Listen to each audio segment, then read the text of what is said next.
Yes. What's up, everyone? It's Accurate again in a live stream situation.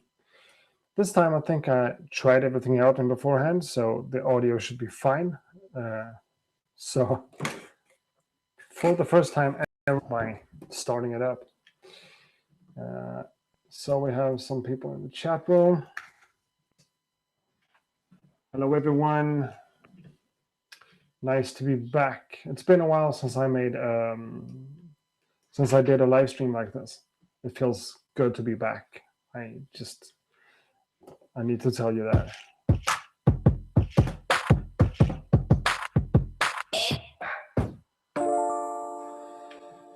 Hey. So someone's on an airplane and can't watch the stream, but says hi anyway. Hello. That's nice. Massachusetts in the house. Melbourne, Australia's in the house. Awesome. That one? Yeah. That's a sound. Indiana, sure. That's cool. Toronto, Canada. Nice to see you here. Spain, David, cool. I don't know if every one of you knows this, but I guess you kind of should by now. I am myself from Sweden. Another one on an airplane. That's crazy. So I'm from Sweden. We have Spain in the house. We got USA. We have Canada. We have we got some countries in the house. So really glad to see that. As you might see, I'm kind of just here. And I haven't loaded up anything on machine. I have like a small drum kit here on the MPC, but I don't really know what to do. Istanbul. We got someone from Florida. We have somebody from Istanbul. 2 people from Istanbul. That's great. Glad to have you guys here. Super awesome. I hope we're gonna make some kind of music today. That's my goal. I think I'm gonna try to keep it kind of slow and yeah.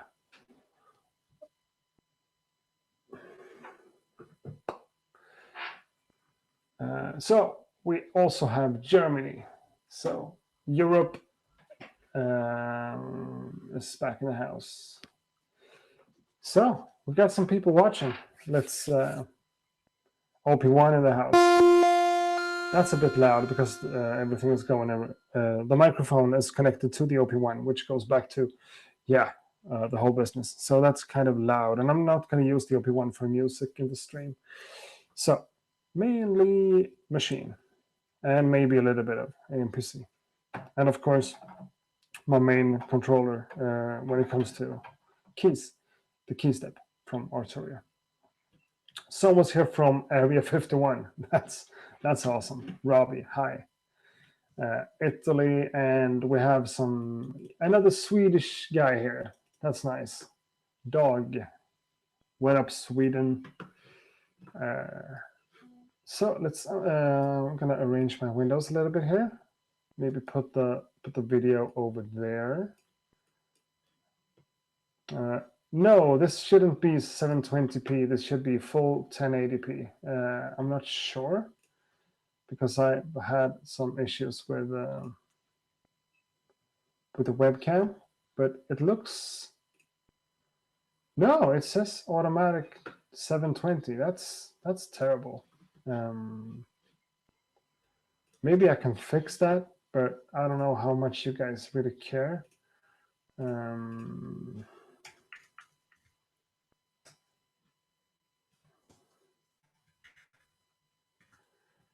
But I'm sorry for doing this in 720.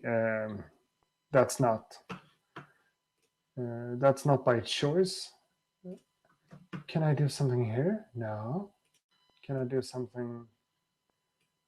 I don't know. The video quality might not be the best, but you're not here for the video quality, are you?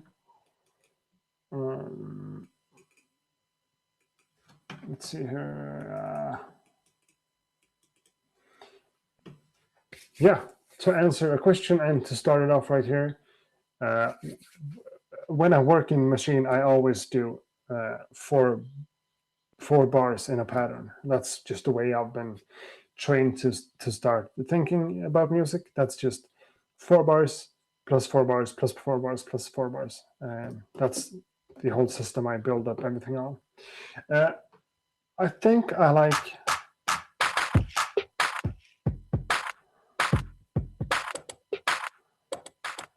some of these sounds from the MPC, but I'm gonna record it inside the machine just to do it. So I'm gonna turn the mic off. I'm gonna turn the mic off real quick.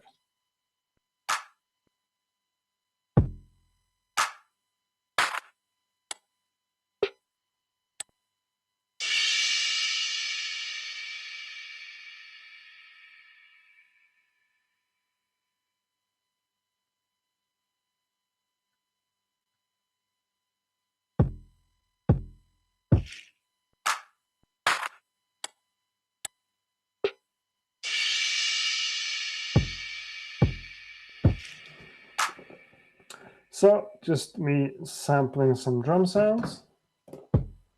Let's just try to cut it up real quick. So I'm going to edit that one.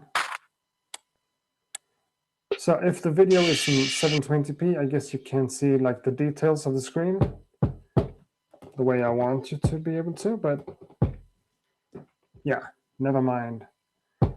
We got that kick drum right there.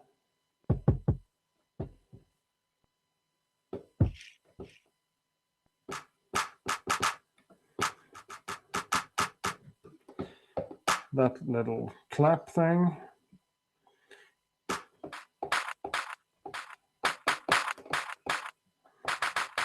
Snare.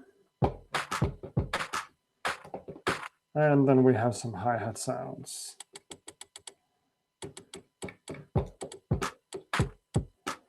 I like it the other way around.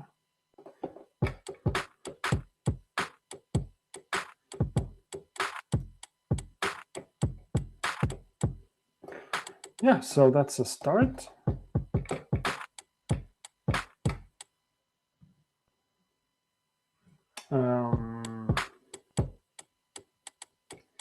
So let's turn some of these slices into one-shot mode.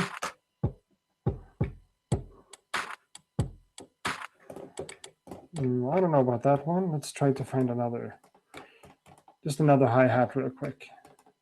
So I'm looking for samples. I'm looking for one-shots. I'm looking for, I'm looking for drums. And I'm looking for hi-hat closed.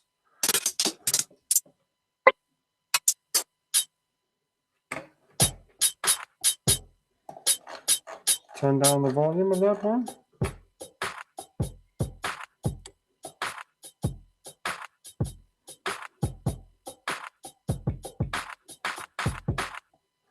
So yeah, it's a bit too low, I think, when it comes to the volume of the. So let's try to put the tempo down at 80, 85. Is that too slow? Let's try. Huh, that's not good.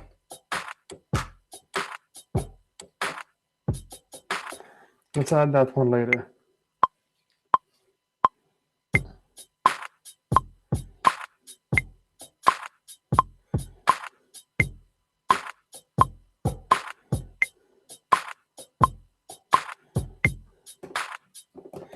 So let's just make that a bit more sloppy. Let's try. Sorry.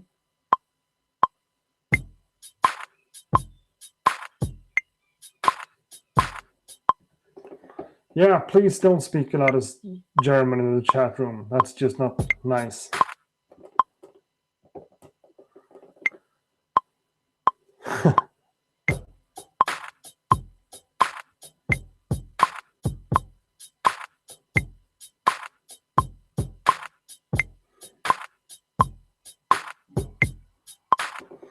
So this is something.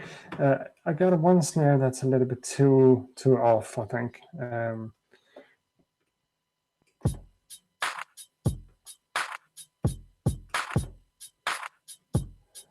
So right now we got a slow hi-hat. And yeah.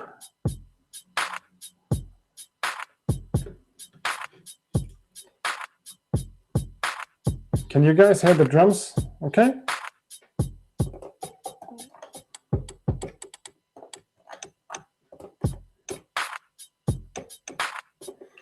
So I'm just going to add some small.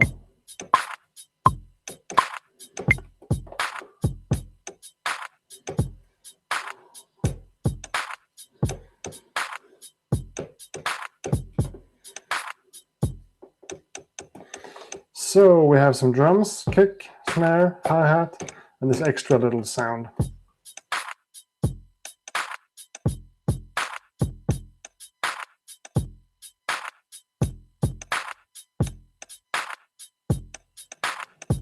So I think that's, I don't know, that's something. Let's turn down the volume of the hi-hat and let's go in here and look for some kind of sound. I mean, sound.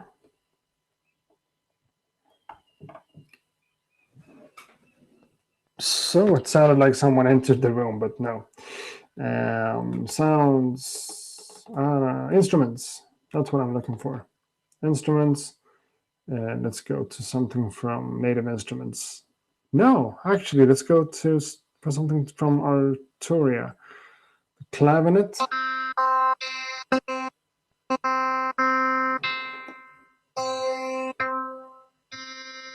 So the chat room is all dead. Are you still here? No, I missed the scroll. Sorry.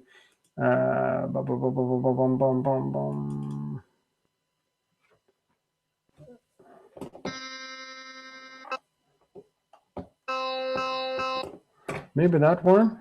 I don't know. I'm just picking sounds randomly here.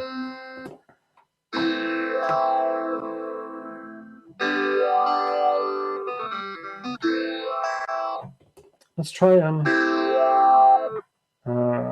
okay, I don't know.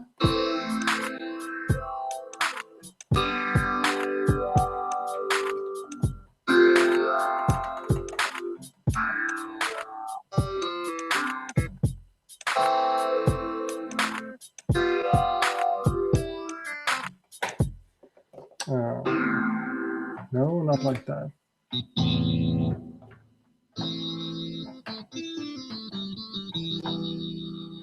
Maybe I should go for something else than the clavinet. I think for this one, I want something like this. I guess. Maybe just. Sorry, I'm just rambling here. I'm still into the Arturia stuff, and I'm looking at the stage 73V.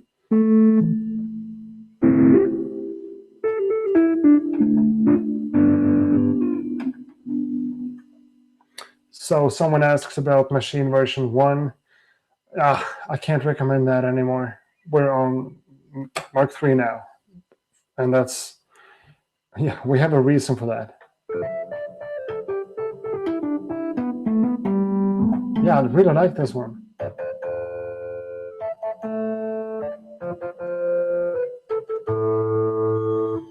We're not working with samples today, by the way. I'm just going to use some random VST instruments. That could also be kind of cool. Let's.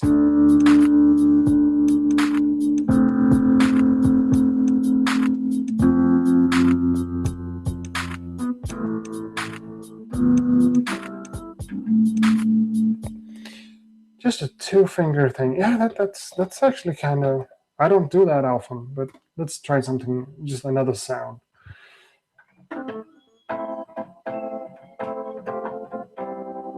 Yeah, it's got that organ feel about it.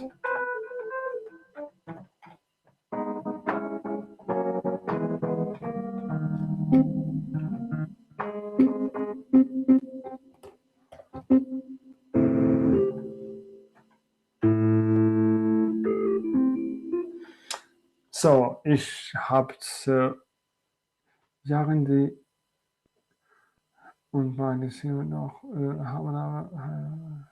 Yeah, I really don't understand German that well. So please try to stick to English in the chat room as well. That's just more including for a lot of people. Just try to record something.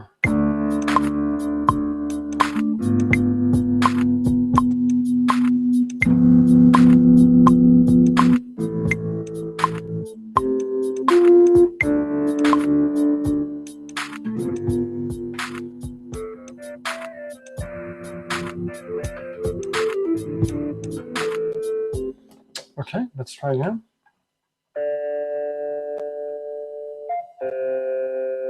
So the computer is glitching out. I really don't know why right now. Let's close iTunes. Let's close. Okay, I got Photoshop running in the background. Maybe that's not super smart. Let's see if I can just turn Photoshop off. Yeah, just like that. QuickTime player with a video file. Don't need to run that. Yes, to answer the question in the chat room, it's actually Nick Bat mentioning me in one of his, the Sonic Talk podcasts.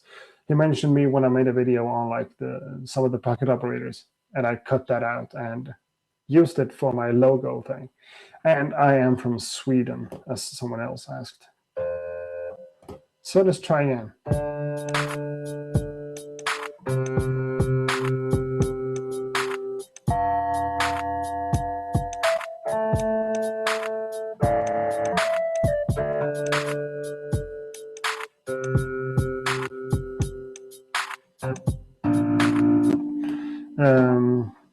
Maybe something a bit softer.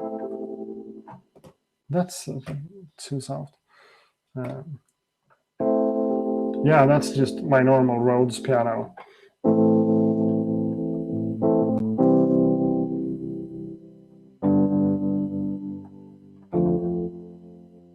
Let's try that.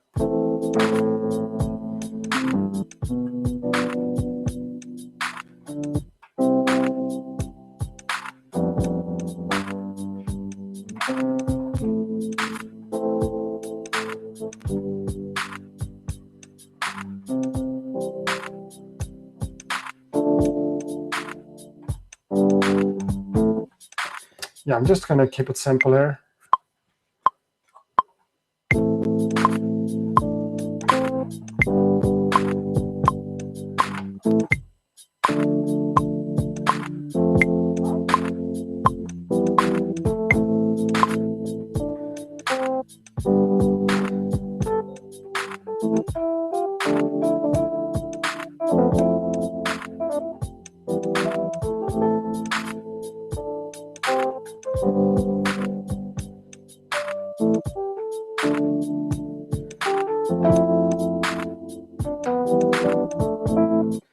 So let's try that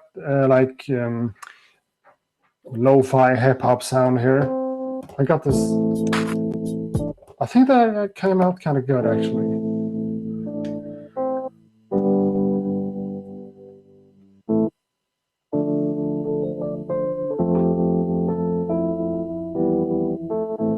Yeah, I kind of like these chords. I kind of like them a lot, to be honest. It's still glitching out a little bit. I guess it's because of the live stream and all. So I have that right here. So let's open up in the, let's see here. On the sound level, let's go to something from Native Instruments that's called the supercharger. No, the solid bus comp. So that's a solid slate, I guess it's called, compressor. with the sidechain function that's super simple to use just on the hardware of the machine controller. So I put the sound chaining on, I turn the decibels on, and I pick the source. So the source will be that kick drum. So that's on A, let's see here, A1, S1. So group 1, sound 1. And let's listen to them together. I can just take all the other drums out for now.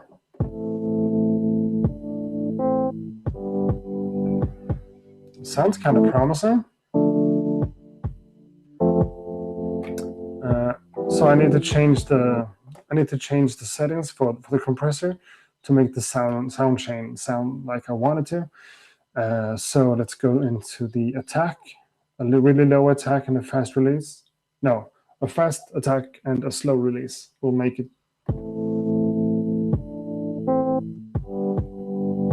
Yeah, something like that.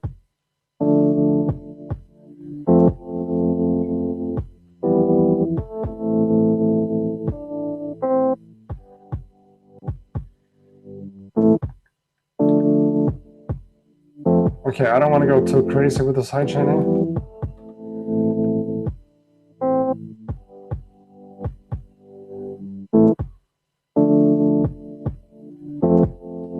Let's try that.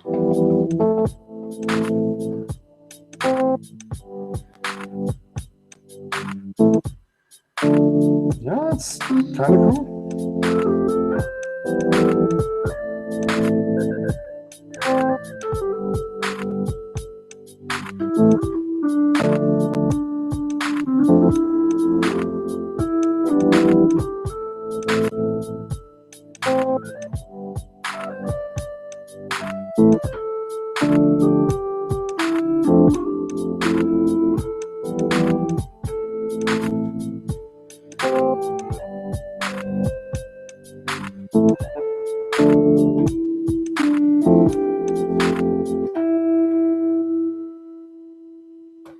Now let's delete the hi-hat for now.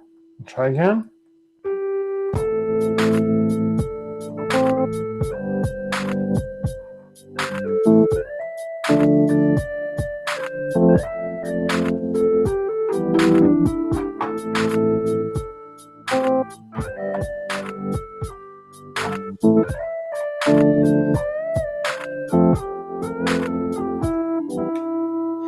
So I don't know what you guys feel about this, but I think it's kind of coming on nicely. It's just drums and some chords right now, and I'm trying to play some some melody on top of it. But I think it's kind of, yeah.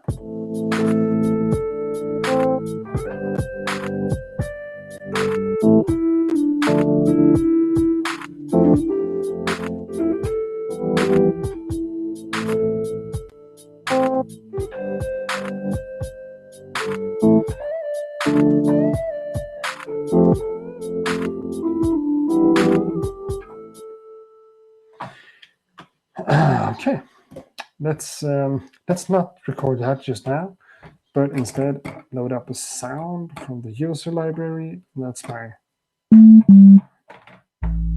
yeah, you know what that is. That could be cool.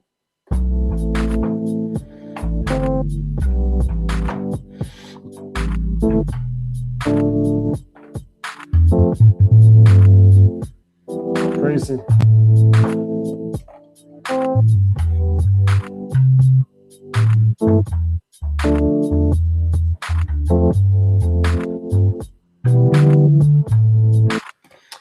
Just a simple little bass line.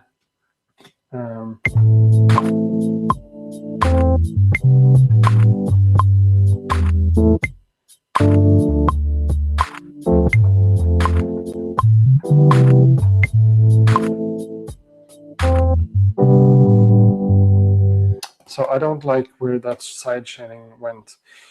It's just too much of one thing. So let's go into the, oh shit.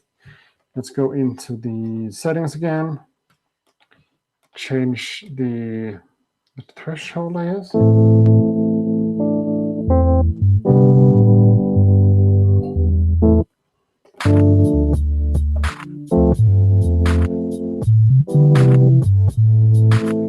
Yeah.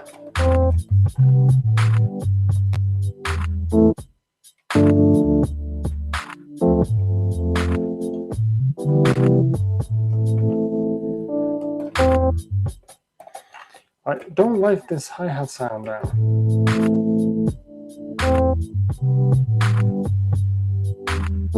I don't like it at all. Let's change it. Let's look for a sample. I'm still in the closed hi-hat section.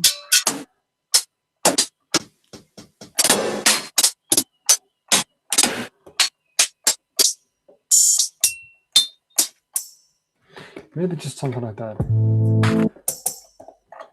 Yeah. That's just so much better.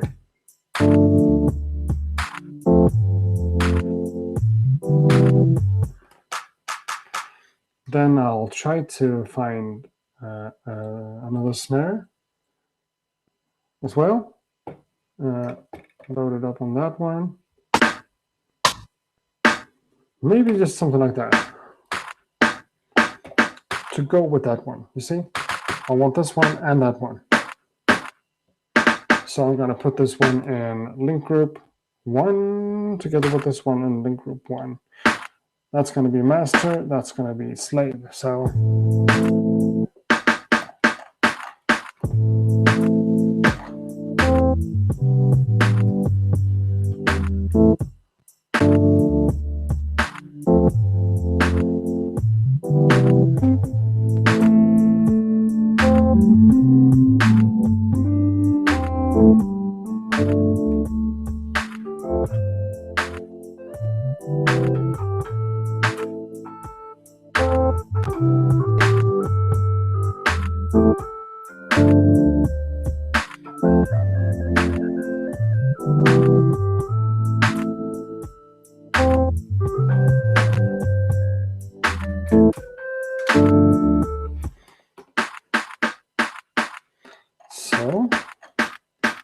pitch that one up, yeah.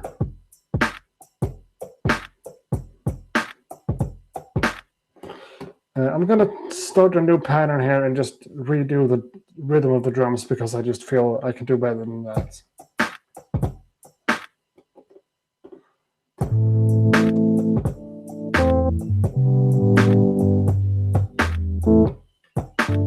Yeah, that's just a lot better. So let's go. Okay, relax, do it again. 1, 2, 3, 4.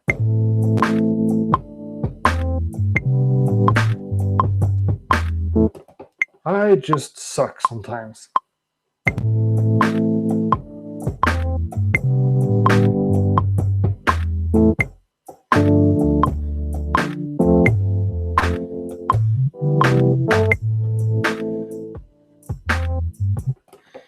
Yeah.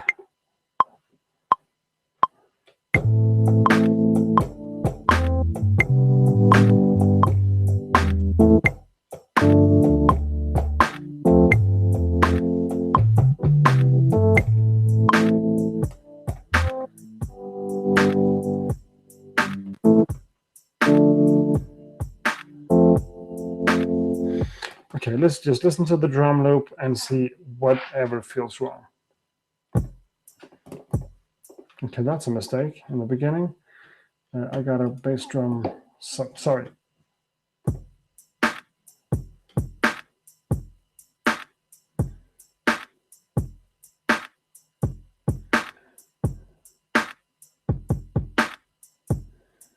I kind of like that together with the Rhodes.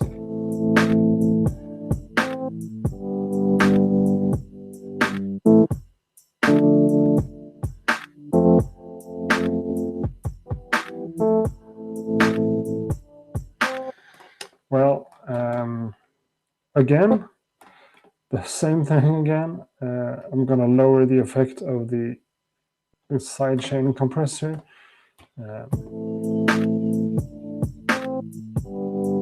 Yeah, that just feels better to me. And the bass line, let's lower the volume and listen again. Hey, Boom Bap Art is in the house. Is that right? Boom Bap Art, yeah, hi. What's up, dude? Glad to have you here. Someone is... Oh, Mick Benjamins as well. Hi, dude. Looking forward to stuff. Let's just say that. Looking forward to stuff. So, Mick, Boom Bap, cool. Nice to have you here.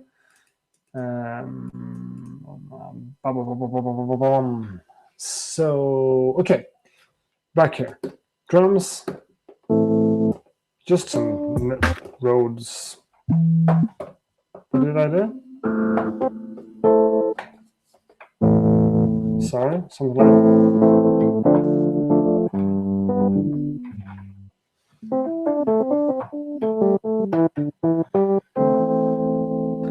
some Rhodes, a bass line. Now I think it's time to add this melody that I've been fingering on.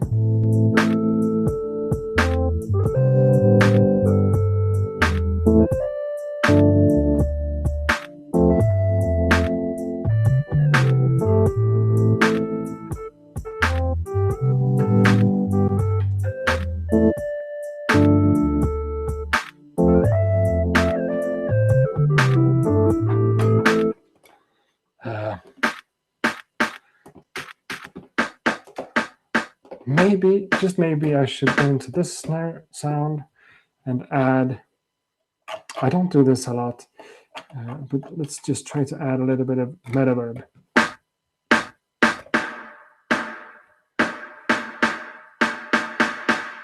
Mainly on the low frequencies.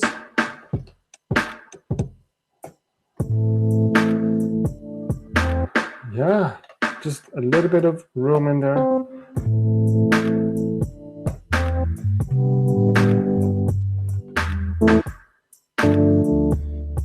Not that much, just something like that.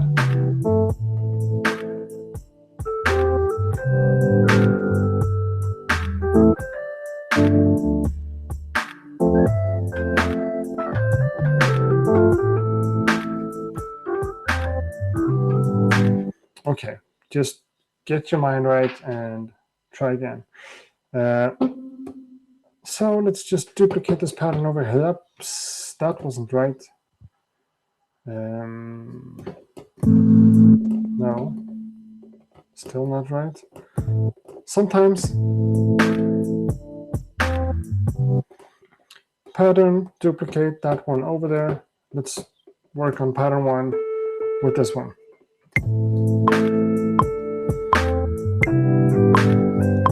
That sucked. Again. Okay, Jesus, what's wrong with me?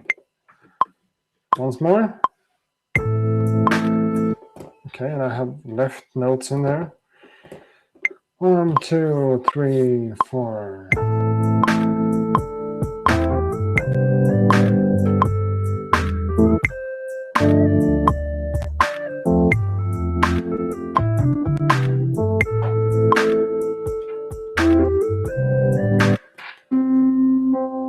So it sounds like I'm trying to make it sound like a guitar thing, but I really don't. Again. Oh my God. Okay.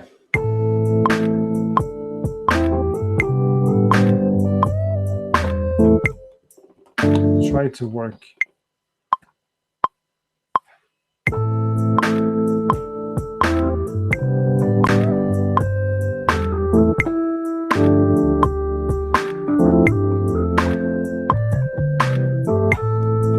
That's better, but not great.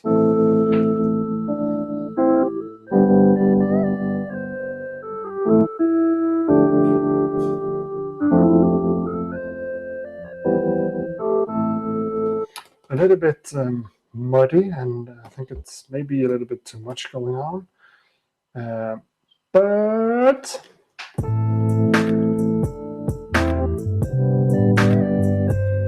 yeah, I can't have that.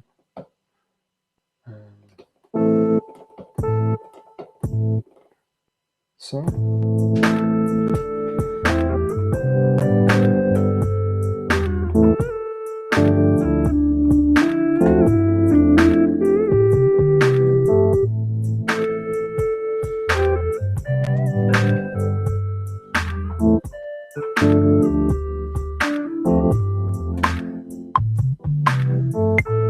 okay, not on the first.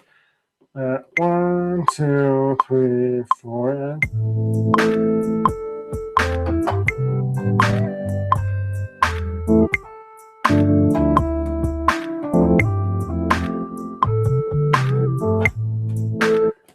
and that's just better.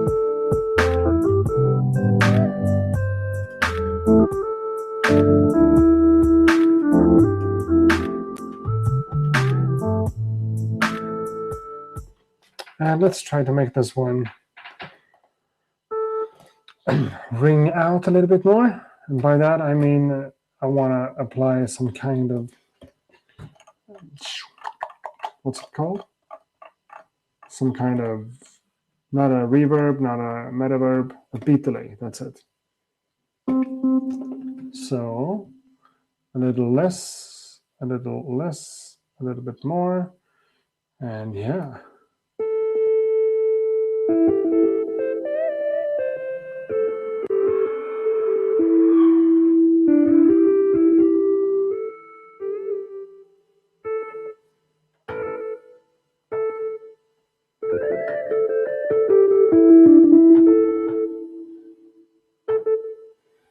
So Boom Bap Art is talking about my little keyboard, and I guess you refer to this one.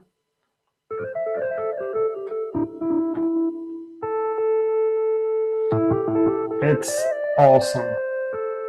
Just the perfect size. Just awesome.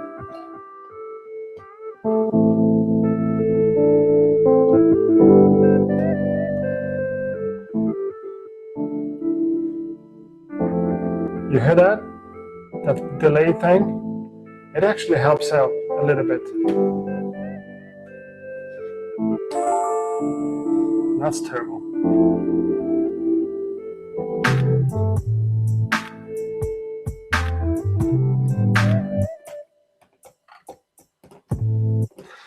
You know what I want to try right now? I want to load up another drum sound. I know I work a lot with drums right now, but oh, okay. I'm looking for a cymbal, not a crash cymbal. That would be terrible. But a ride cymbal. Sorry for the noise. Yeah, with a little bit of the clock. Pitch it up.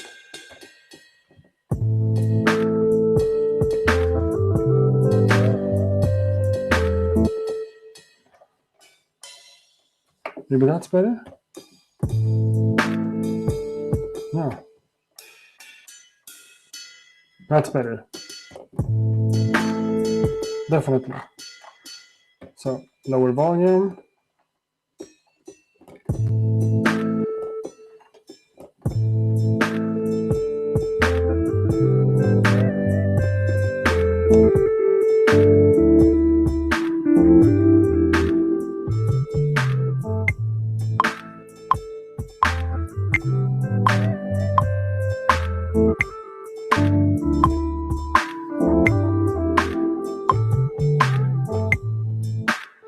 So that's okay. So for that sound, let's add reverb.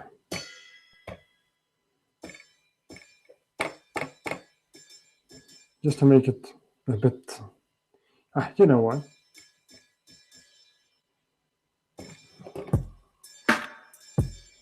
Okay, that's too much. Remove that and get back here. It's way easier. I think the reverb sounds awesome, but the metaverb is a lot easier to just dial in.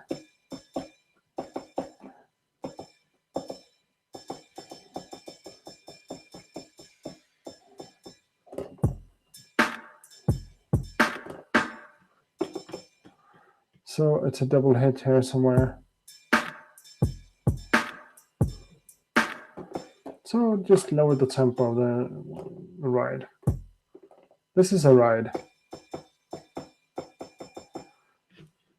Okay, the chat room is still talking about MIDI keyboards. This one, I think it's got 37 keys, right? So 25, 25, that's 50, no, 12, 12 plus 12, that's 24, 25, 26, 27, 28, 29, 30, 31.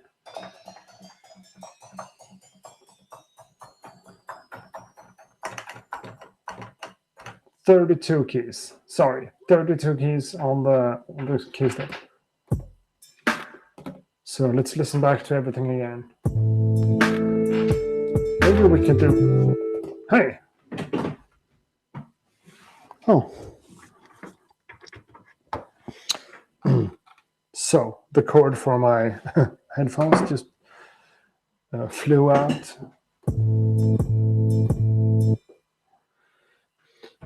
For learning, do I think 32 keys is enough for learning? I would say if you want to learn like proper two-hand position piano playing, go for more than 32. I also have what's that one called? The key. Shit, I can't remember what it's called. The Keylab 61 Essential. A 61 key version of the bigger, still kind of budget version that Arturia makes. 61 keys. That's much better for playing with two hands, like actual playing.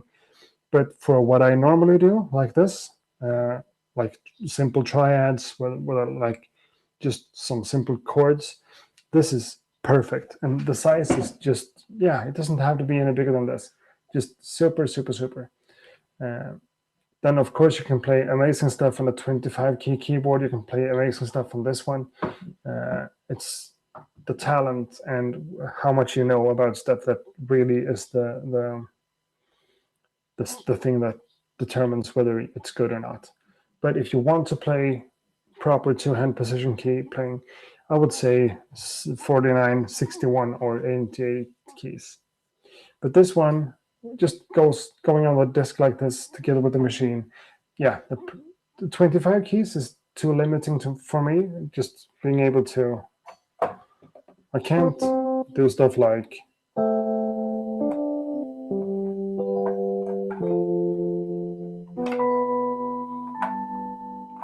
that on a 25-key keyboard. So for me, this is just the perfect mid-ground between a large keyboard and a small one.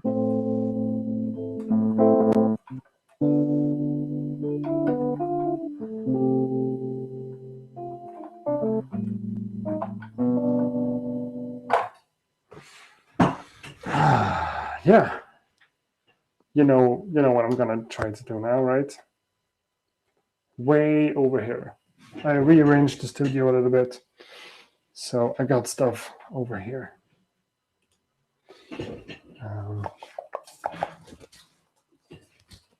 Oh, chords and stuff.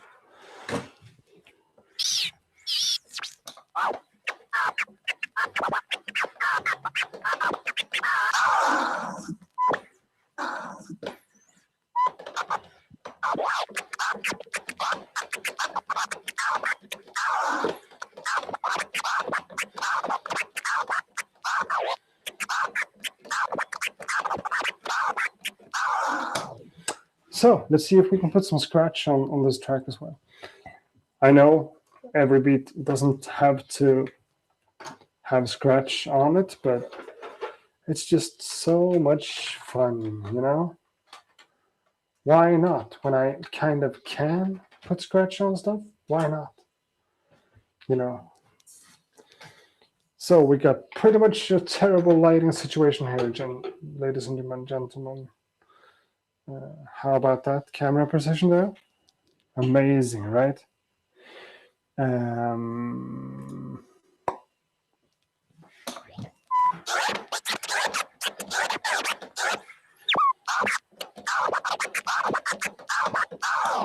I should get warmed up first, but fuck it.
So I kind of, hey, yo, yeah, I kind of hope that doesn't really translate over video, but damn, this is an uninspiring beat to put scratches on because it's just way too slow and way too. It's 84 BPM. I think I set it to 88 when we started, right?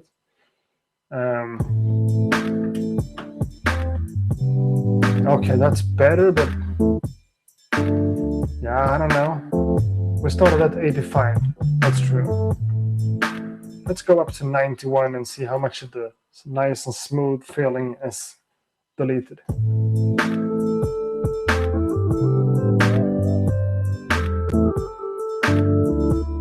Kind of a lot, right? 87.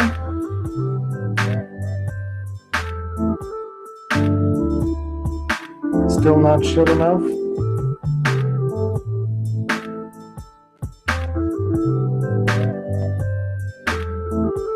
Now we're back down to 85.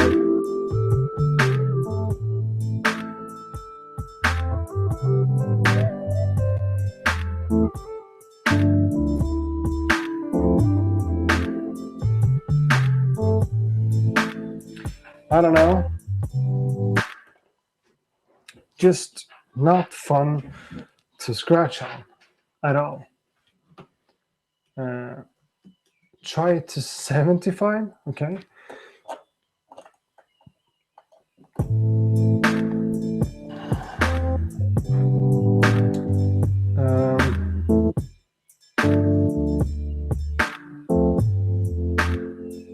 Yeah, I could listen to this in 75.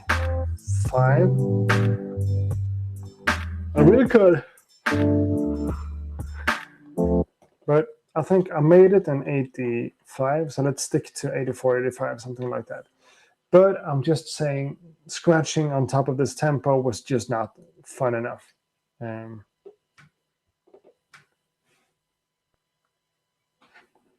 No.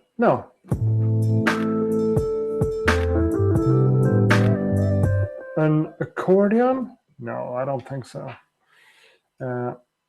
So let's get up here again and see if I missed something important in the chat room.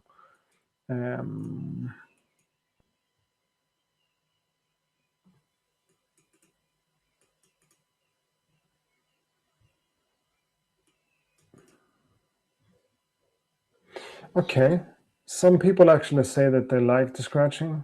The scratches fits perfectly.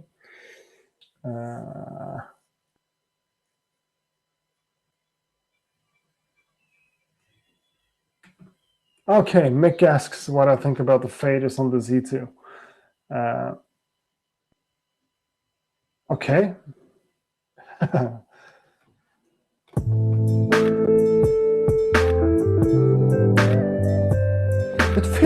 It feels like scratching should be applied here. It just feels like it. But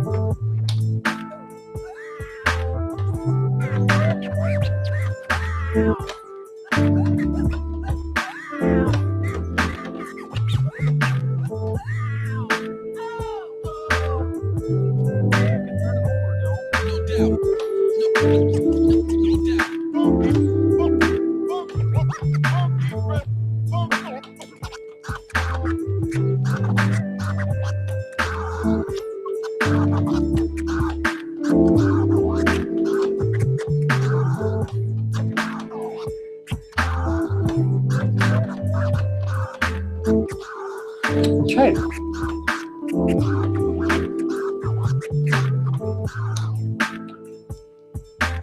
So when I just slow down a little bit, I actually kind of felt that. That sounded nice. Yeah. Maybe I was wrong. Maybe scratching is nice on this one.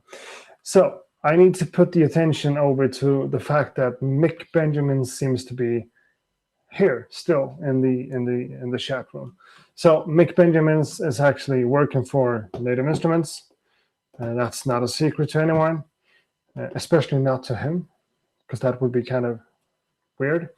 So Mick is in the chat room and he's asking me what I think about the faders on the C2 mixer, on the Tractor C2 mixer. To be honest, they are super. I like them a lot. Especially, I mean, the crossfader is super nice, super nice. The more I work with it, the more it feels like my fader, and the more I feel like we're friends or something. The up faders, I don't really like the curve of the up faders. I haven't done any research or tried to change them, but yeah, the curve, just by default, the way they are set up, could be a better curve. Sure, of course you can request something. Miracle Joel the Ofano. That's a name. Sure, ask away. Give me a request. By the way, I want to play you guys a beat later on. Now it's not as many of you here. So let's listen to another beat later on and see what you guys feel about it.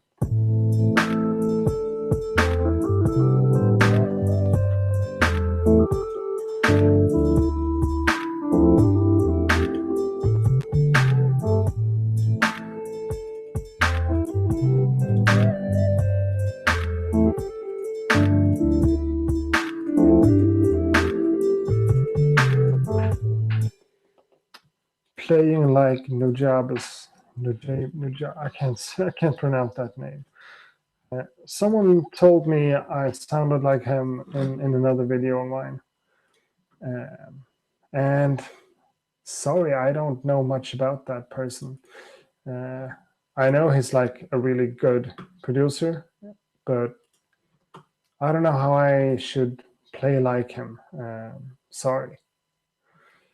So, but let's go into machine here again, and let's just save this project. So this is number 155. 150, yeah, 155 live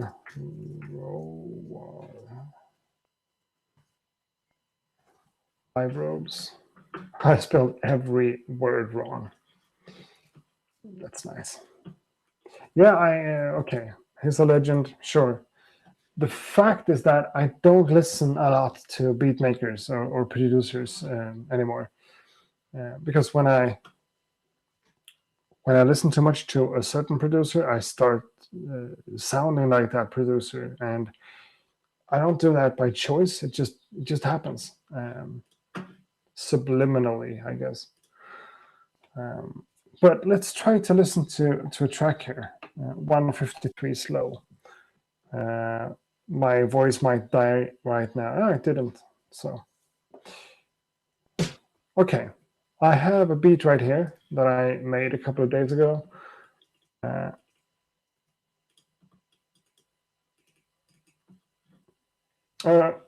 Let's do questions later, just a little bit later. I think I'm done with that track. I can't make any more of it right now. I have drums, Rhodes, bass, and a melody. And I scratched a little bit on it. So that's it for that track. Thanks a lot for watching that one. Now I'm going to play you guys a new sample-based beat I made just recently. And I don't know if it sucks or if it's cool or if it's too weird. So please, I know you're 41 people in here right now. I want at least 40 of you to say like thumbs up if you think it's really good, thumbs down if you don't like it. So let's start with the drums. Then I'm going to add one pattern of samples. Then I'm going to add another one. So give this whole loop like a few listens before you do thumbs up or thumbs down. Okay? I'm sorry to like demand stuff here, but I really need you guys to help me out. Thumbs up, thumbs down. Drums first. That's the drums. So first, just drums, so you get the overall feel of it. Then I already said this. Listen up. That's too low. Can I just... Okay, minus 10 decibel.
Okay, so I haven't checked the chat room as well at all.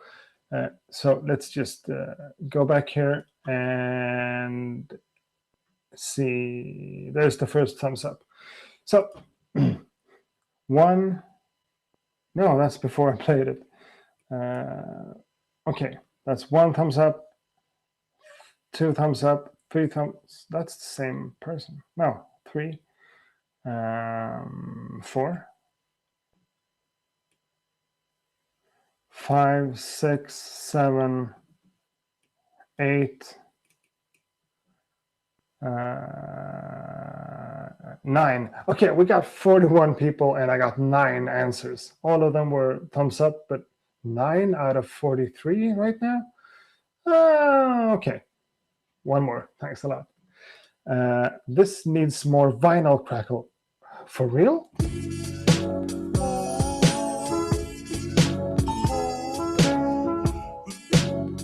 By the way, I don't add any vinyl crackle. That's not what I do. Like adding, if there's vinyl crackle in the sample, there are vinyl crackle in the sample, but I don't add it.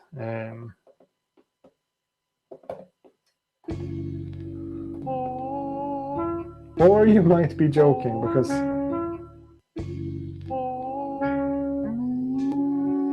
that's a lot of crackle. And the other sample also has a lot of crackle. How can you say that it needs more crackle? Huh?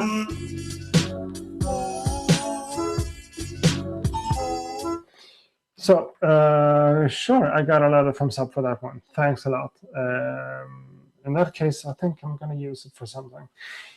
And the way this one sounds with scratch on it, it's a bit weird. I can tell you that. Let's do the classic samples.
Accurate.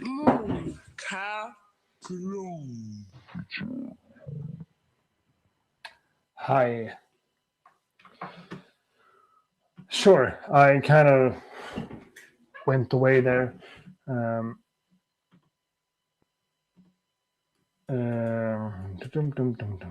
Sounds good. Sounds good. Thank you. Thank you.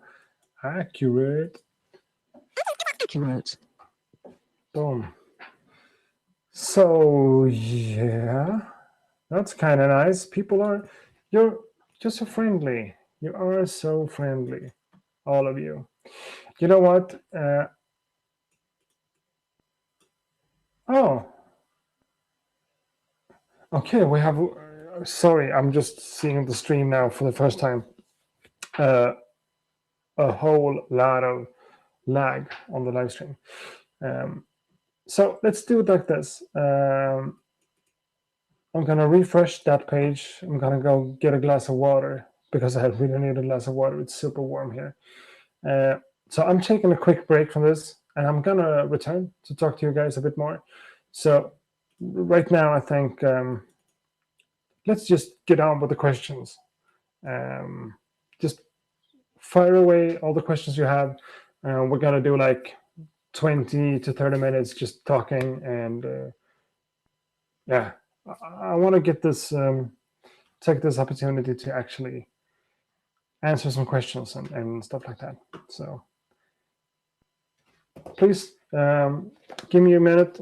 I'll take a little break and be back with some questions. So I'm gonna look through the live stream chat window and answer questions soon enough. Thanks.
So hi.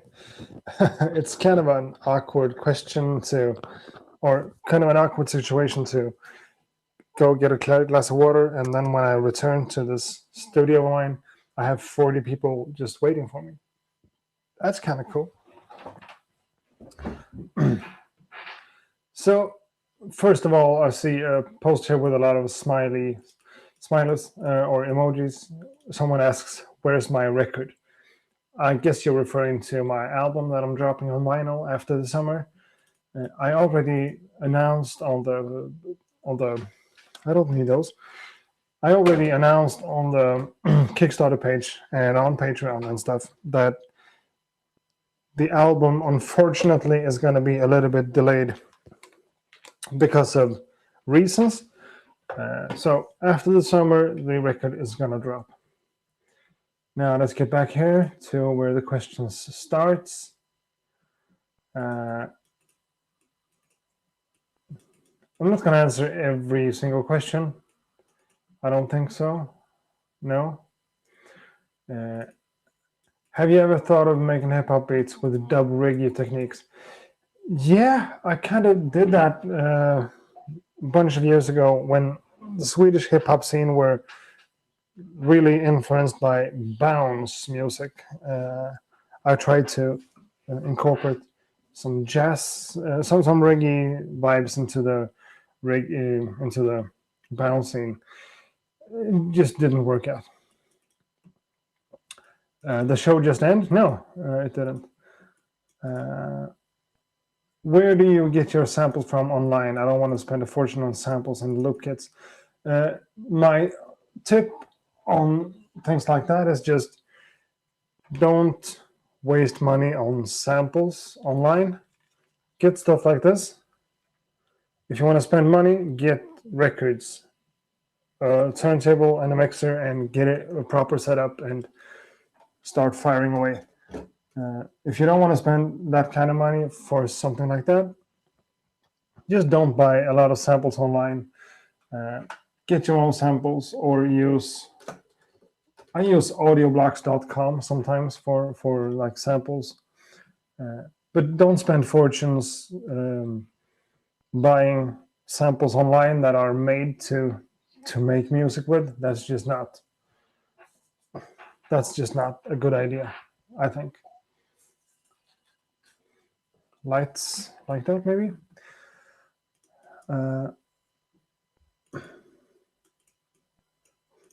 Okay, Boom Bap. A friend of mine actually asked a question here. Would you recommend Machine Jam for a rookie like me? I know you and I kind of know your workflow a little bit, and I would not recommend Machine Jam for you. I'm not sure, but I don't think so, because when it comes to playing stuff live and keeping it like a natural feel of stuff, a normal machine controller is just good enough. I know you have the Machine Mark III. I think that's just good enough. The Machine Jam is super fun when it comes to sequencing stuff in more of a linear way and like arranging beats on the fly. Just amazing for that. And the whole mixing functionality is super. But the sequencing part on Machine Jam is more pattern-based, step sequencing and stuff like that. That's cool and all. And if you don't have anything, yeah, maybe. The different scale modes and stuff are just super as well. But you get a lot of that from Machine Mark III these days. For a lot of other people, when it comes to house music or like normal pattern-based stuff, Machine Jam is awesome. It's an awesome companion to the machine controller. Yeah. Okay, I can't stay on a question for that long. I realize that.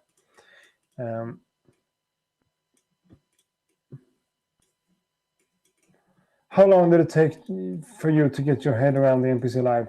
Actually, like a month or two. I got it way earlier than I showed it in videos and stuff. So I had it for a while and learned it and tried to like understand it all before I made any videos on it. So maybe 2 months, and consider that I run a YouTube channel and I like have a family and a full-time job. The MPC Live is not super difficult to understand, though. Emmanuel Nilsson, is that the guy from my internet provider? That's super fun in that case. I just called into the customer service support thing, and a guy answered, and he knew who I was. So that might be him. The new internet is just working fine. Super good. Thanks a lot. Love your shirt. Yeah, this is a nice shirt. Thank you. What's that brand? I'm never going to give away the brand of this t-shirt. Never, because it's super secret and you can't know anything about it. Yes, I am from Sweden. The C2 mixer, I like it a lot. I can't even think about getting something else when it comes to a real mixer because it's just awesome. The hit of one button changes it from a DVS setup to a normal vinyl setup. It's just super. Are you working on beat making? Okay, the questions run out. Cool. Then we can take some time here. Are you working on beat making every day? In general, how many times do you spend? How much time do you spend in a production? Sorry, my English. Your English is just fine. No problem with that. I'm not making beats every day. I would love to, but I just can't because I have life and stuff. But I've made beats for almost 20 years, sometime. So I've kind of learned how to make my process as quick as possible. Like making a track like the other one that we listened to that I made in this live stream, on a live stream like that, takes a bit of practice, I think. It's not like it's fantastic or it's a masterpiece or anything, but just it takes work, and I'll put in my 10,000 hours easily. I don't do it every day, no, but and when it comes to how much time I spend on a track, it really differs a lot from beat to beat. Some of them I just hear the sample and I know immediately how I want it to sound, and I have that much experience, to be honest, that I can like imagine how I want it to sound, and then I can make it sound like that. So it's like that's not a problem anymore. I know what I want to do, and I know how to do it, and I can do it. So sometimes things just get super quick. Just hear it from the top, and I just make it. Sometimes I struggle a lot, and when it comes to arranging and mixing and stuff, well, don't even go there because that's something else. Sometimes a beat can take 2 or 3 evenings, sometimes months. So yeah. What brand of cartridge do you use? I broke mine and I'm in the market for a new one. Yeah, that's unfortunate because I use the classic one, the Shure M447, which just ran out of production. So I actually ordered a bunch of them the same day I heard about them not producing anymore. Then I decided to not be like that and not be stubborn like that, because if they're not going to exist, yeah, basically I just wanted to have like 5 or 6 of them here so I can change them out when they broke. And well, if they're running out, they're running out, I guess. So I guess I'm switching to autophone pretty soon, because this one is kind of in bad shape. But the Shure M447, that's my go-to suggestion for everyone. But right now, they don't exist anymore. So, do you think boom bap will rise again soon? Definitely. I'm sure boom bap will rise again soon. Big time. I just know it. What the fuck? Oh, that's Buster. He's making a noise in the wheel. It's our hamster. Okay, Emmanuel, that's you. Yeah, I'm really impressed that you recognize my voice as well. And it's kind of crazy that you're here. That's just. Can I follow you on something? Yeah. So he's the guy who helped me out with my internet providing thing. Super. Glad to have you here. I hope you're also into a hip hop kind of person, because I don't want you to be here just because you talk to me on the phone. That's weird. But awesome that you're here. Super cool. I don't want to sound like a typical fanboy, but your channel is really awesome. Thanks a lot. Don't worry about being a fanboy. I like fanboys. Positive feedback and love is always a beautiful thing. Really like your channel. Keep up the good work. Greetings from Germany. What is your first MIDI? Sorry for my English. What is your first MIDI? The first MIDI controller I had? That's like an M Audio Keystation 49. Is that the question? Something in German. How long have you been a scratcher on the turntable? I'm not a scratcher on the turntable. I just fiddle around a little bit. I'm not a good scratcher. I'm not a turntablist. I make beats, and I happen to have a turntable for sampling, and I tried to use this one for scratching.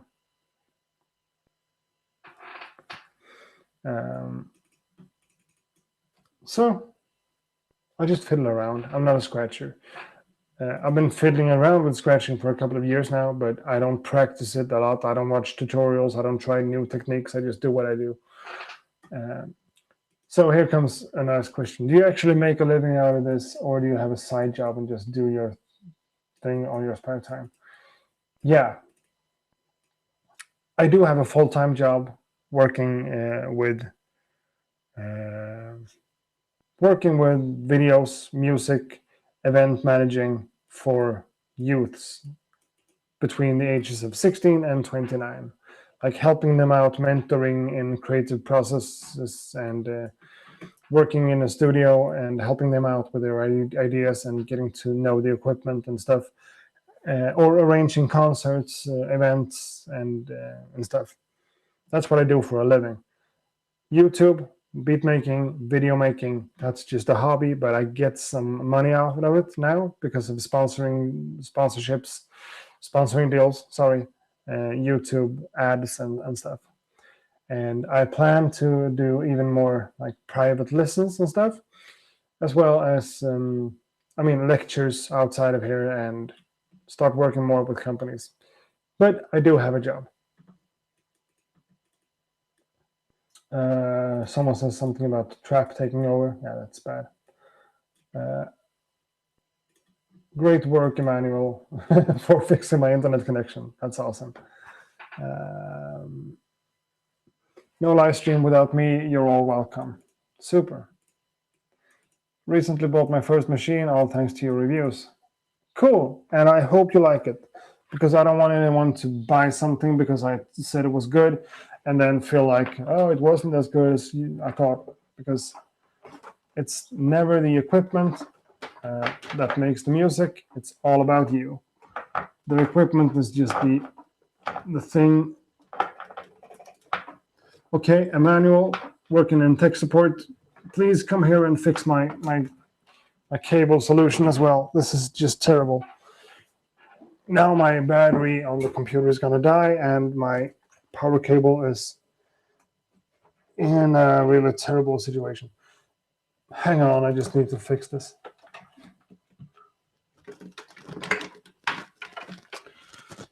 So, Emmanuel, I don't know if you're a fan or you're just here because it's fun, but I appreciate you being here. So this live stream is all about Emmanuel. I don't know how to say that in English. Cool. Now we have power on the computer. Så jävla modernt. Okay. Let's see here. I have the MPC Touch and Ableton Push 2. Do you think Machine MK3 could add anything different to my set? I have the Machine MK3. I have the MPC Live. I have the Machine Jam. I've got the OP1. Everything just adds to it. I'm soon going to get the SP404 from Roland as well. My third one ever. Every new piece of gear should bring some new kind of inspiration. That's what I think. And I feel that's what I feel. So when I get a new piece of equipment, I always get new ideas and come up with new stuff. But do I need it? No, definitely not. Do you need it? No, definitely not. If you have just one thing to make beats on, that's good enough. That's better than what I had for my first 15 years making beats. Don't ever think about like having to buy gear to be able to do stuff. Machine MK3, that's just a perfect tool. But if you're using Ableton Push and the MPC Touch, I can't see the reason to get any more stuff like that. Get something else. Get an analog synthesizer to get some different kind of audio or something like that. How much do you spend on your equipment? That's really hard to answer. I'm not even going to try. How can you get a job with that tattoos? These ones? How I can get a job with these? I don't know. It's never been a problem. Just applying for a job. No.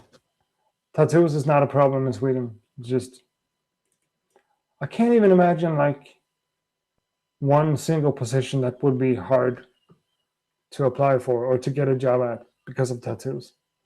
I plan to make this whole arm covered in a year or so. Never gonna be a problem with work. Boom Up Art says gear doesn't matter. That's cool. I agree. I'm looking to get the new MPC live pretty soon too, thanks to your review. I was going to get MK3 before I saw your review on both. Rather portability. Yeah, okay.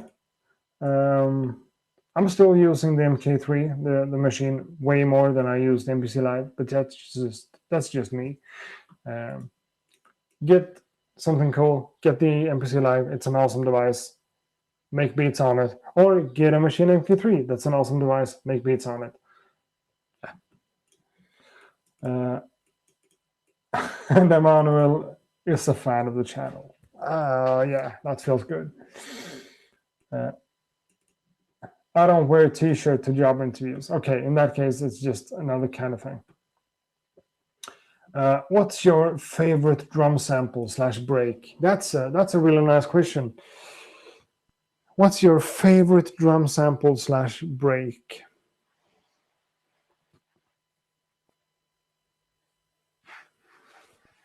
It's hard to pick just one. I guess the skull snaps. No, the Apache break is kind of cool, and the almond break is kind of cool as well. But they're just too. No, I'd say the skull snap. Yeah, that's right, Boom Up Art, or get Mad Tracker and make beats on it. That's what he used to do before he got the MK3, and he actually got me to try to install some kind of tracker software on my computer and start making beats that way, and it totally worked. It was different, but it totally worked. And I used to do that back in the day as well. Hardware, software should never be an issue when it comes to beat making. You can create art with a pencil and a piece of paper. You can make art with like the most expensive kind of graffiti spray can setup. Just no. Get whatever you feel like getting. Start making music, start making art, and develop from that. It's never about the gear, all about the air. What do you think of the MPC 2K XL? So that's the MPC 2000 XL. Okay, we're back to talking about gear. I would say if someone would sell me an MPC 2000 XL right now, and it was in like perfectly working condition, maybe I'd get it. It's kind of hard to find one here in Sweden that works good with the expansions and stuff, because I just love the looks of it, and I think it's really an iconic piece of gear. The MPC 2000 XL, I would love that one. I'm just going to load up inside of the machine here the track we did, 155 live roads. The beat we made today. I just need to have a quick listen. Start without the drums, I think. No, just do everything.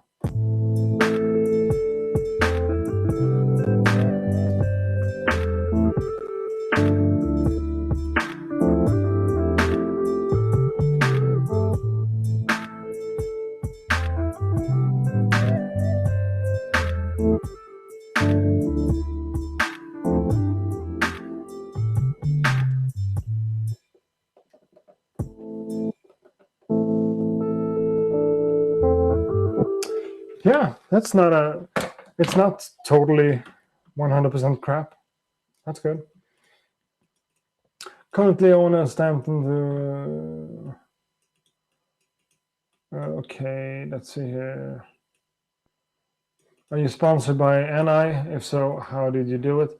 Well, sponsored and sponsored. Me and people from Native Instruments are. Yeah, I don't know what to say really.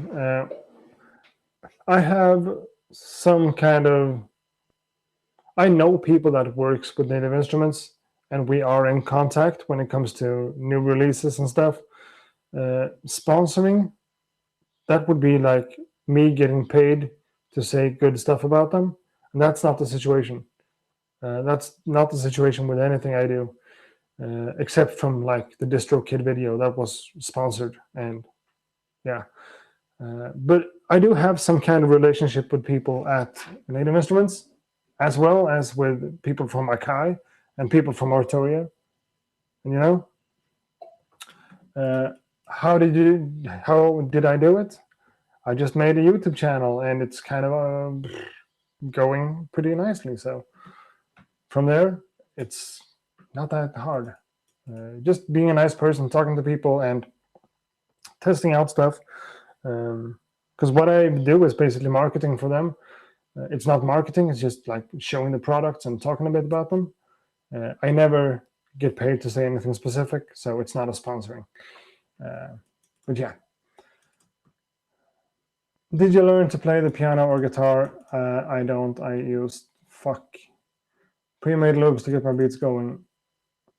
Yeah, that's not what I did. I started chopping up samples without even having an idea what to do with them, and started learning from that. Playing the piano, I kind of know it a little bit. Guitar, just hate playing the guitar. I can like play some small children's songs and stuff, but no, I don't do music like that. Do you just make ideas or full songs on a good day? I just hear a lot of producers saying they make 15 beats, assume they mean 15 songs. Okay, I don't do 15 beats in one evening. I do one, 0, 1, or maybe 2 tracks. And in that case, one of them is going to be awful. And then I just do like my 4-bar patterns, maybe 2 or 3 of them for one beat, and then leave it and go to the next one. So that means I can go back and arrange them afterwards, because arranging is like another kind of part for me. Making the beat is like the first creative process. Then I have to stop, think about what I'm doing, and start arranging. So it's 2 separate things for me. How can you be inspired after all these years of practice? I just started music a year ago with Machine. I create some simple loops and sample beats, but I feel like I'm always doing the same type of instruments. Sure, I see what you're coming from. That goes like this for me. Sometimes it's really hard. Sometimes it's super simple. But like inspiration for me doesn't come from listening to hip hop beats or beat tapes or whatever. So the inspiration to me comes from the sample that I'm working on, and everything that goes around in my life. So new stuff is always happening, and new samples always comes along. So inspiration comes from the sources, and that's just what it is. Sometimes I also feel when I'm not working with samples, I'm just working with keyboards and stuff, and I start playing my A minor and my G major chord. I just want to puke sometimes. I just hate myself because everything just sounds the same. So I know what you're coming from. So just start working, just change the process. If you're always starting with the drums, start with the bass line instead. Or if you always use samples, start using a keyboard instead. You see, just change it up. If you always sample 1970s American soul music, just pick up a few records of Indonesian folklore from 1925 and see how that sounds. Like changing it up always makes me more inspired. Further in on the news, are you Swedish? Yes, I am Swedish. I am. You use a mixer controller with the DAW? Thoughts on this? No, I don't use a DAW much. I use Machine mostly. So that's kind of it. What shampoo do you use? I don't know. Okay. That's digging your own grave on YouTube these days. I don't know what you're talking about. Doing what? I don't know. Do you follow the Swedish rap hip hop scene? If so, who's your favorite? When it comes to Swedish hip hop right now, I think it's way too like influenced by the new school American scene, uh, and I don't like that. I just don't like that. When it comes to Swedish hip hop, I'm still really into Professor P and DJ Achilles. That's like the best Swedish hip hop I know. When we're talking about that kind of rap, Swedish rap nowadays, I don't know if it's even rap anymore. It's just hip hop. It sounds really like new school, and that's not how I want stuff to be. Prop Dylan is also a good one. Thanks a lot, Boom Bap Art. Prop Dylan is of course one of the best. Um, but that's the same thing for me when I listen to like American hip hop, which I do a lot. I don't listen to Lil Xan or Lil Uzi or whatever they're called. I listen to Action Bronson. I listen to um, Evidence. I listen to some the guys that still keeps it real to me that are like that kind of hip hop. I just recently started listening to Kill Army again. It's just awesome hip hop.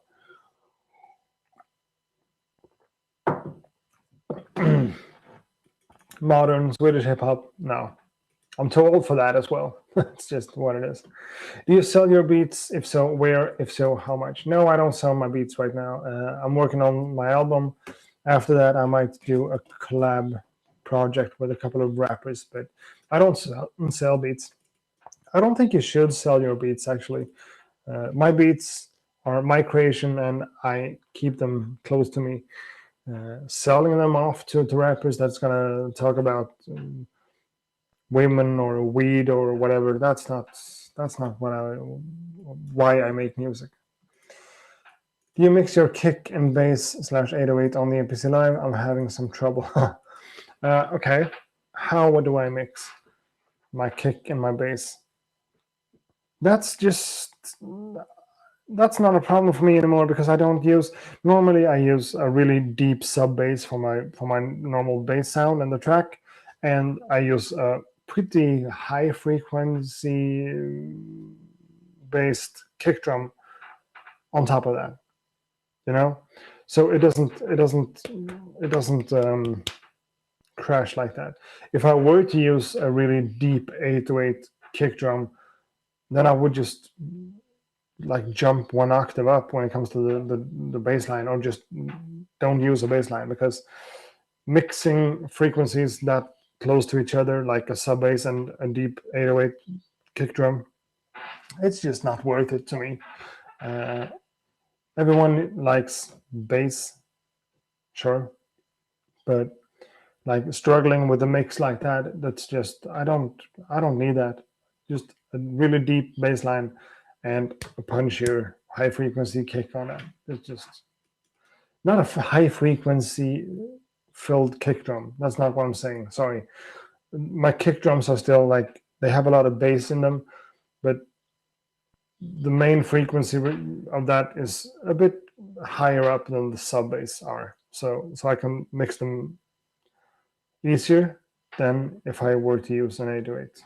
Okay.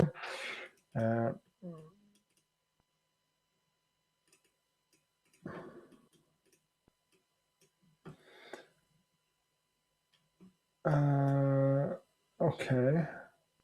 Something about sponsorships. Doing paid advertising and then denying it. Okay, that's committing suicide on YouTube. That's true. You shouldn't even do that. That's not fair. That's not okay. Getting paid to do marketing and advertising, that's one thing. Just working together with companies and taking a look at products, sometimes sending them back, sometimes buying them out, that's just another thing. That's not the same thing. Back to creating versus arranging. How do you decide when the creation part is done? I struggle figuring out what to add next and then get lost looking for sound. Yeah, I'm really good at that, to be honest. I used to do that as well. I'm just looking for more stuff to add to it, and more stuff to add, and more stuff to add. And normally, if you just stop yourself one step ahead of that and just, okay, this is done. The beat is all done. You're never gonna look back and be like, oh, okay, I could have added this, I could have added that, because just it's your creation and you can do whatever you want with it.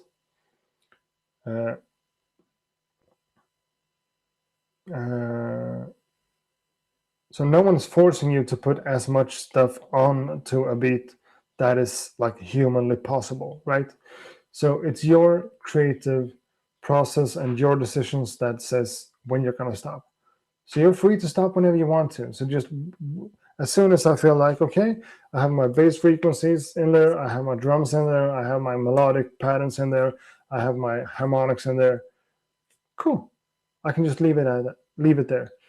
And then when it comes to arranging, I'm gonna add a little bit of a yo, yo, yo, yo, yo, or a scratch, or some voice sample, or something like that. That's not creating for me. That's still arranging. The creation for me is just making the patterns, the drums, the bass, the sample, whatever you want for the track. Boom, and then just consider it done. Leave it there and have it. Yeah, that's just the soul of it. If you work too much on it, you're just going to kill it. Leave it there and just be happy with, okay, this is what I did. And try to be proud. 808 bass, get a Casio ZZ1. That's a good one. Do you use preset or do you create your own sounds? That's a good question, because when it comes to my YouTube videos, I use a lot of presets and maybe I tweak them a little bit. And that's just to make it as quick as possible and to show you guys how simple it can be. When I'm working on my album, it's way, way more complicated than that. I'm using my own custom sounds that I've collected over the years when it comes to drums. I mean, not if I'm using a preset, I'm tweaking it a lot, and I kind of think that's a little bit important to me, and that helps me to be proud of it and to be like able to say at the end of the day that I made this. Even though I used a sample or a preset, I tweaked it and I chopped it and I changed it that much that it still sounds like me and it's still my music. So I think that's important when it comes to the like having integrity and stuff. But that's just me.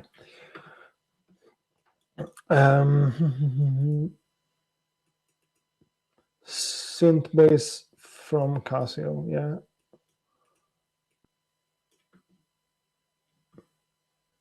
Someone else says add as many sounds as you can and then strip down. These frames behind you are from Tiger. Yes, they are. Back in the day, need cache for a real 808. Yeah, but you don't need that anymore. So I used an internal sound noise from the Akai sample and pitched it down. Cool. Is there a standard way or platform used to contact the folk music that I might have sampled?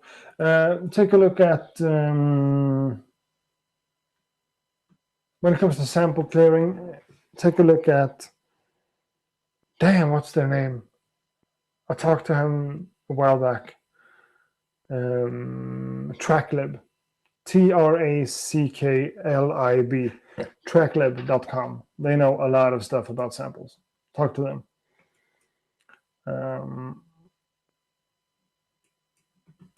So lo-fi hip hop. Not gonna talk about that.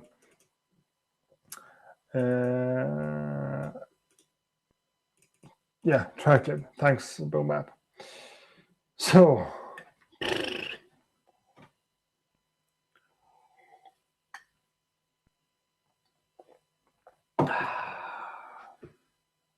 nice water. We have nice water in Sweden. So I kind of replied to all the questions that I felt was like deserved an answer. Did I ever get in trouble for sampling? No, I didn't. That's not an issue when you work the way I do, but it is a problem for a lot of people. So be careful out there, and yeah, talk to TrackLib.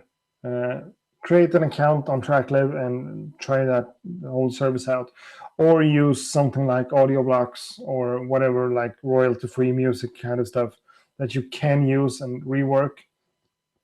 Like using and reworking is two separate things as well. So look into that before going away on online samples. That's just a tip of mine. So again, I can see the live stream is really, really laggy. It's pretty much, is it a minute behind? Something like that. If I refresh it, it's still going to be awful. But I think it's about time for me to sign out here. And we made a beat, that whole, this one.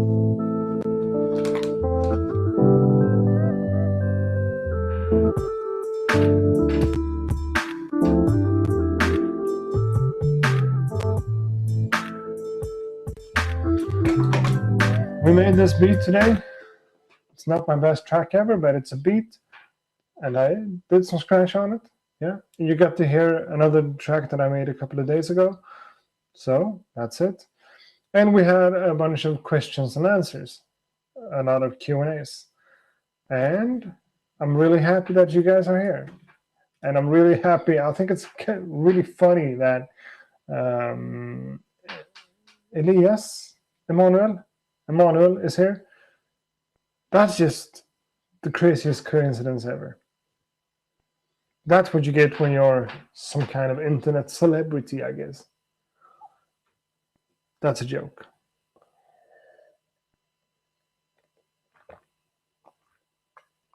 And I can tell you guys, the few of you that are still here, someone says they're looking forward to my next video.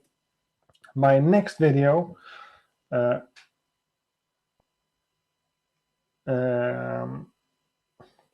I'm gonna do another like home studio tour because it's been a while, and I think it's kind of fun to work on a video like that. So that's my next or the next after that video.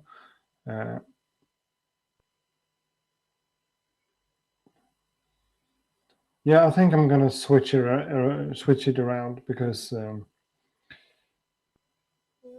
okay, Google like that. I think I'm gonna do it like that. That I first release the video on this one, the SP404A. I should be receiving this one tomorrow or the day after that. Yeah, the day after that. So Wednesday. So I'm gonna make a video on that and cover it as well as I can on the channel, as well as some other stuff. Then I'm gonna do a video on the studio tour. Okay. So if anyone has anything specific they want to see regarding the SP404A sampler from Roland, just tell me. It is a lo-fi machine. Yeah, I know. A lot of people use that for lo-fi hip-hop. I've had the SP404 OG, I've had the SP404 SX, and this is the SP404A. So I just need to cover it on the channel. So if you have anything you're wondering, just write me in one of the comments on one of the videos on YouTube. Find me on Instagram or Facebook and fire away with your questions, because I would love to be able to answer some questions in that video, or just give you guys what you need. Tell you what I think about it in... you know what I'm saying. You know what I'm saying.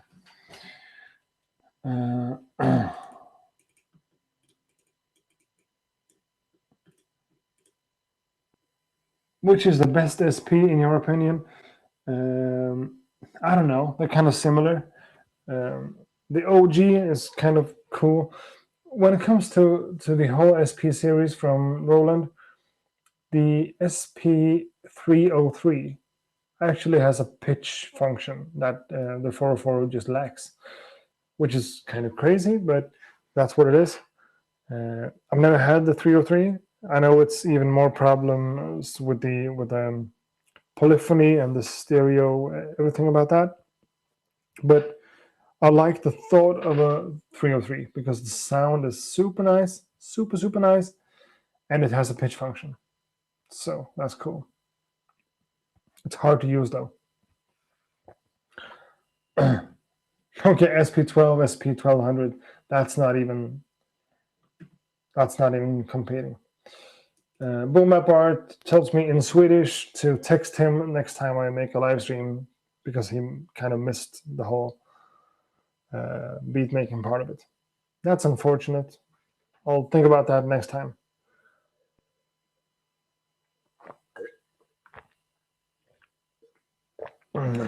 Again, water is very good.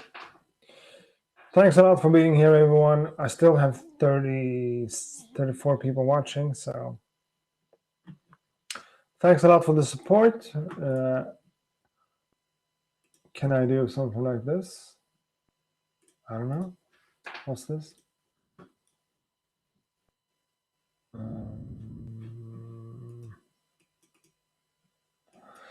Okay. Hip Hop Hobby Club is kind of trolling in the chat room. Kind of not trolling, kind of trolling a little bit. Just a funny guy. Who's got a PO 33?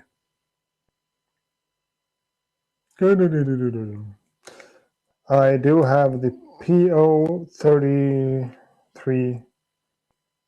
Damn, I'm confused now. This is the KO. Is that the 30? It doesn't say. It really doesn't say. I had to break that hinge off at the top. But the 32 is the tonic, so this has to be the 33, the KO. I do have it, and it's kind of cool. It's not. Yeah, it's kind of cool. Let's just stick with that. Sure, Boom Bap, thanks a lot for being here. And thanks a lot for pointing me towards that camera I recently bought. I'm really happy with that one. So thanks a lot. That's a nice one. Next time we talk on the phone, it doesn't have to be like 2.5 hours, doesn't? That's just crazy.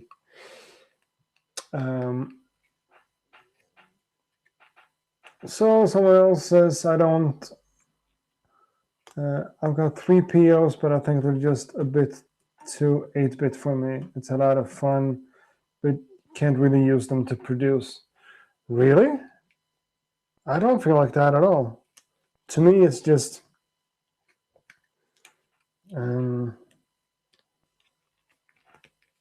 it's fun to use, but yeah, I could make a track on it and be like happy about how it sounds. The 8-bit part of it doesn't bother me. I think it kind of sounds kind of cool actually.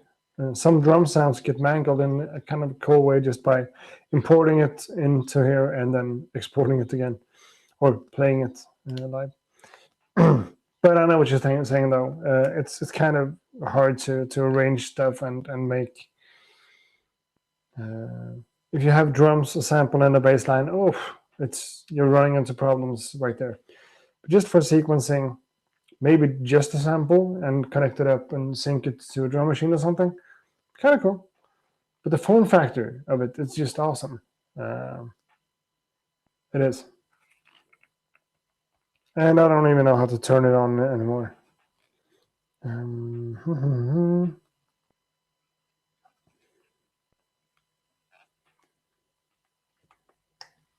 Yeah, I guess it's just a matter of changing the batteries. I don't know. I'm just hanging around here. I'm gonna go to bed as well. I don't know why I'm still streaming. I just like talking to you guys.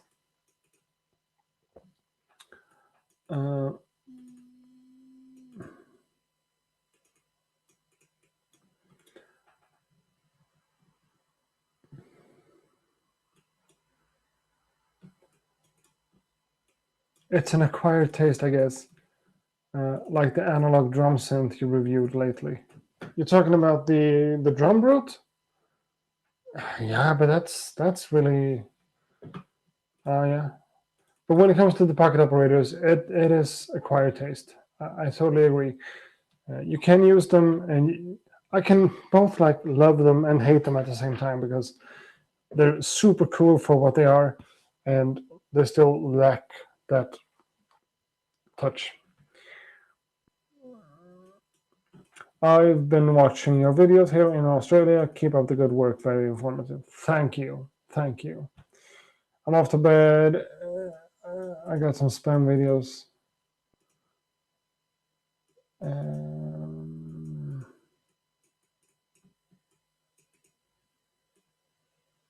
Okay.